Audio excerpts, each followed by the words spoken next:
discussing about many books. I'm going to be reviewing many books. I'm going to do analysis, summary, everything that you need you're going to find on this channel. So every video will be having a new novel or any book of your choice. You can also let me know down in the comments below which novel you want to get reviewed. Okay, so today I'm gonna be discussing part 1 of Hard Times by Charles Dickens, and I'm really excited for it. So, as you know, Hard Times was published in 1854, and it is divided into 3 parts. And it's very interesting, very, very unique novel, and it gives a totally different point of view, a totally different image of Victorian England, which the historians did not represent at all. A kind of a different point of view. And I guess that's important too. So, let's discuss the important characters first. Mr. Thomas Gradgrind, Mrs. Gradgrind, Louisa Gradgrind, Tom Gradgrind, Cecilia Jupe, Mr. Bounderby, Stephen Blackpool, Rachel, Mrs. Sparsit, James Harthouse, and an old woman. So these are the most important characters, although we also have characters like Slackbridge and Bitzer and M. Chokum Child, and there's also this one general in the beginning of the novel. So, first let's discuss what was Charles Dickens trying to show. Dickens was trying to show the reality of Victorian England, the realistic history of London, which the historians did not fully represent. It also showed the suffering and reality of working class. It also shows the condition of Victorian women through the character of Louisa and Mrs. Gradgrind and Cecilia Jupe also. Also, how facts were imposed and how facts were the main focus of everything, and how Victorian class was more focused on facts and figures and calculations, how Victorian society was more focused on that. And Charles Dickens was trying to show the absence of morality, love, fancy, imagination, wondering, everything was absent. So much emphasis on facts, utilitarianism, and practicality, the representation of real London as Coketown. So not to forget, do not mistake it for anything else, Coketown is represented as the Victorian London. So, coming to what did Mr. Gradgrind actually want? Gradgrind's character shows us that he was mainly looking for perfection, and he did not allow his children to wonder or to fancy, do any sort of imaginations. He did not even let them play any those types of games, or did not even let them read any those nursery rhymes which children enjoy in their childhood. They did not really fully enjoy their childhood, as he deprived them of all those things. Gradgrind was the type of person who focused so much on practicality and facts. Nothing else was so important for him. And he also continued patriarchy, just like Tom did and Mr. Bounderby did. The extremely patriarchal Victorian society is represented through Mr. Gradgrind's character. And Mr. Gradgrind also represents the politicians of the Victorian society. He's friends with Mr. Bounderby, and they both get along because their ideologies are almost the same. For example, Mr. Bounderby remains successful in convincing Mr. Gradgrind in marrying Louisa to Bounderby. And Mr. Gradgrind also gives a practical explanation to Louisa to marry Mr. Bounderby. And Louisa, at the time of her marriage, is not even fully 20 yet. And Mr. Bounderby is even older than Mr. Gradgrind, and he's almost 50. So can you see the difference here? Like Mr. Gradgrind is always trying to find practicality. And also, there is also this one point in the chapter. There's this one chapter in the very first, in the first part of the novel, where Mr. Gradgrind is discussing with Louisa the proposal that Mr. Bounderby has sent.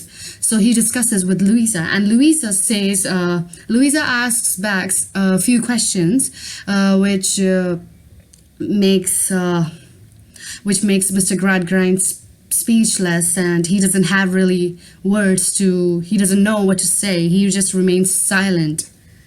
And Louisa, and the types of questions that Louisa asks are very important, and it also shows her psychological state, how she had been trapped all her childhood till her adolescence. And Mr. Gradgrind, he just failed as a father. Mr. and Mrs. Gradgrind, they both failed as parents. And also not to forget that Tom is the outcome of Mr. Gradgrind's human training process. Because I'm using this sentence, human training process, because it is very much like this in the novel.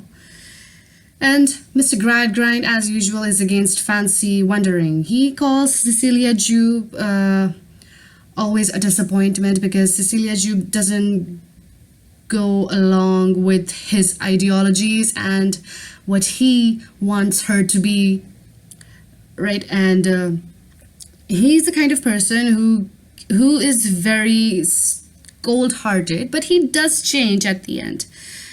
Comparing him to Mr. Bounderby, he is a very his character is totally different than Mr. Bounderby in some ways, because he manages to get to change in the end, but Mr. Bounderby doesn't change at all. Mr. Bounderby is full of lies, and Mr. Gradgrind is full of what do we say that Mr. Gradgrind is following something else, but he doesn't lie. He doesn't base his facts or anything on lies, but Mr. Bounderby is living and gaining sympathies on his made-up lies. We'll come back to Mr. Bounderby later. So Mr. Gradgrind is the main focus here right now. So Mr. Gradgrind is the type of person who thinks that fancy and everything is waste of time, and practicality and calculations, they are everything. For example, even when he points out Cecilia Jupe in the classroom, he calls her not by her name, but says that girl number 20. So can you see the practicality here? There's too much emphasis on facts and calculations. Coming to Cecilia and Louisa. Cecilia and Louisa, Ceci Jupe, I would say. Ceci Jupe gets adopted by Mr. Gradgrind after her father leaves her for her own good, because he is not able to give her the kind of life that she's supposed to have. But Cecilia and her father's relationship, as compared to Louisa and Mr. Gradgrind's father-daughter relationship, it's in contrast. It's in contrast because Cecilia and her father, even being poor and living in poverty, they have so much love between them. And Louisa and Mr. Gradgrind, they have no love at all. There's so much absence of feelings and understanding, and there's nothing of that sort between Mr. Gradgrind and Louisa. Cecilia is full of love. Cecilia and Louisa's character can be contrasted in this way, that Cecilia is full of love and is able to show it. But Louisa is full of love also, but she's unable to do that because she is suppressed and oppressed by the patriarchy that is there in her house. Also, in Mr. Gradgrind's family, Louisa is the only character who came out as different. The only girl who did not fall into the machinery hands, the training of human process, in which Tom did. And Mr. Gradgrind and Mrs. Gradgrind having failed as parents, and not to forget that when when Louisa finally agrees to marry Mr. Bounderby, Mr. Gradgrind goes with Louisa to Mrs. Gradgrind to tell her this good news. And Mrs. Gradgrind, instead of understanding her daughter's feeling, instead of talking to her, she gets busy in thinking that what she's gonna call Mr. Bounderby now, as he becomes her son-in-law. Like, this is very ironical. Even the title of the chapter as father and daughter is very ironical in itself. Louisa also gets used not only by her father, not only by Mr. Bounderby, but also by her brother, Tom Gradgrind. Tom Gradgrind thinks of girls as having always an advantage and getting things done easily. And he also thinks the same thing for his sister. I think Louisa is the only reason. Mr. Bounderby's affection and attraction towards Louisa is the only reason which makes Tom think that things for girls, or say Louisa, are much easier. They have always an advantage. And Louisa also, it is revealed later in part 2 of the novel that Louisa also marries because of her brother. Also, Tom Gradgrind is very, cold-hearted towards the feelings of Louisa, as he knows that she is suffering, but he still chooses to ignore that, which is later revealed by James, with the help of James Harthouse's character. We'll see. We'll discuss that in the part 2, but it's still, you need to have an overview of that also. Also, the moment where Louisa says that, in the father-daughter chapter, where Louisa says that she never dreamt a child's dream, she never sang those rhymes, nursery rhymes, she never enjoyed her childhood fully. And this is very ironical that Mr. Gradgrind at this point thinks that he came out as a successful father. His practice came out as successful. The suppression of emotions and feelings, that is all what he wanted exactly. But the reality was totally opposite. Louisa constantly keeps looking at fire also. So this is also a metaphor. We can say that Louisa constantly had this anger within her, but she was unable to, express it because she knew that nobody would understand it. Coming to Tom Gradgrind, Tom's character, he continues patriarchy. He uses his sister Louisa as a medium to get the job later in Bounderby's bank, and he thinks of his sister as an advantage. And also he fails in this brother-sister emotional bond with Louisa, as he pretends that he totally understands his sister, but he doesn't. He just uses her for his own advantage and for his own good. He emotionally uses her. He emotionally suppresses Louisa. He knows what is happening in Louisa's head. He knows very well, but he chooses to ignore all that. So he failed as a brother also. And he is the outcome of when he robs the bank. He is the outcome of Mr. Gradgrind's this system, this human process, this utilitarianism following all this. He's an example of all that. And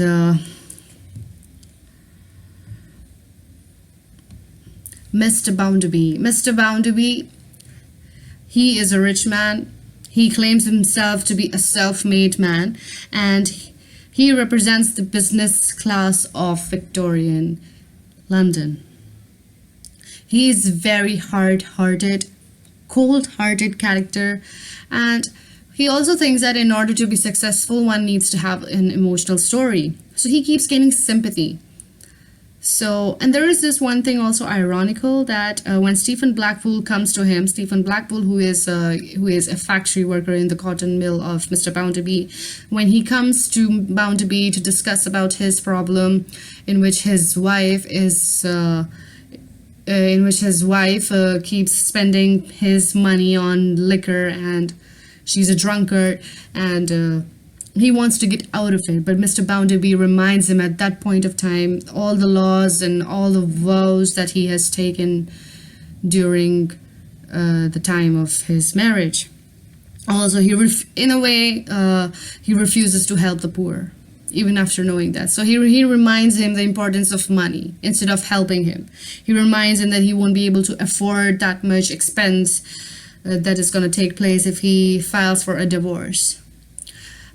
And on the one hand, he claims himself to be born in a ditch and he's a self-made man and he was very poor, and all his emotional story.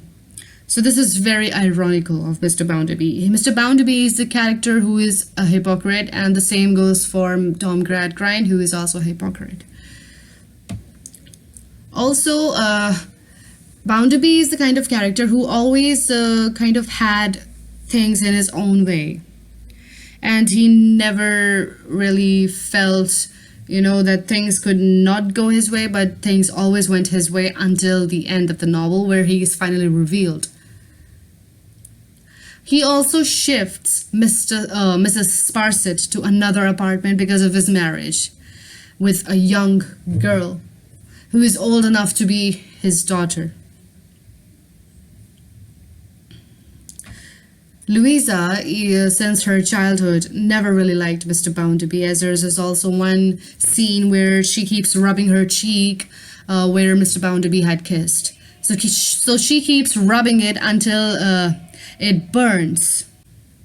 Coming to the working class condition, the condition of the working class, Dickens represented through the character of Stephen Blackpool. He plays a very major role in it, and he's a factory worker, and all the workers were limited to only hands.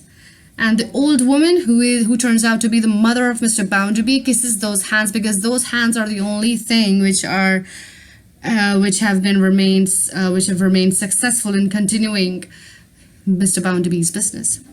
No rights, no justice for them, and they suffered more in order to survive. Dickens himself came from the working class background, and women, men, children, they all worked in factory. And the smoke that is shown always up in the air, it is a metaphor of the suffering of the poor. And also, not to forget, the stone lodge where Mr. Gradgrind resides is a metaphor for how cold and how stoned, not stoned in that sense, how stone-hearted and cold-hearted Mr. Gradgrind is. So if you really like this video, like and subscribe and share it. And thanks for watching. We'll meet in the next video with part 2 of Hard Times. Thank you. Have a good day.